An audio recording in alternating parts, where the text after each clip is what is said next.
미국의 한반도 전문가들이 한국에서 최근 다시 거론되고 있는 종전선언 카드에 대해서 부정적인 평가를 내렸습니다.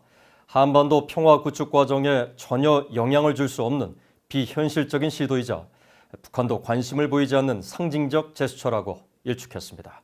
조상진 기자입니다. 미국의 전문가들은 종전선언이 휴전협정을 종전협정으로 대체하는 첫걸음 또는 중간 단계로서의 효력이나 지위를 갖지 못한다고 지적했습니다.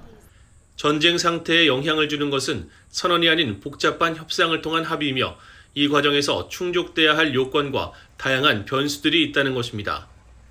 이 같은 시각은 한국 문재인 대통령이 지난달 25일 종전을 언급하고 한국 여당 인사들을 중심으로 종전선언이 다시 추진돼야 한다는 주장이 제기되면서 재확인되고 있습니다.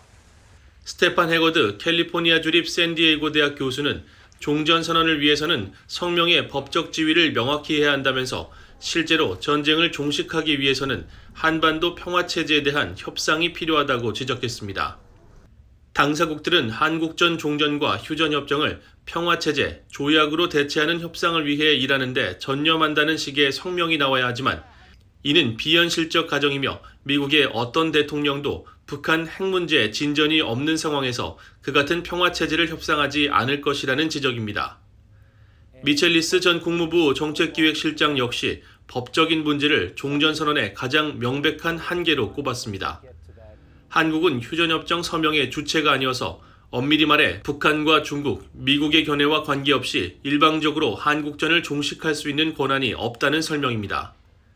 설령 법적 걸림돌이 해소된다고 해도 종전을 가로막는 최대 장애물로 인식되는 북핵 문제가 남아있는 한 종전선언은 허상이라는 비판적 시각도 여전합니다.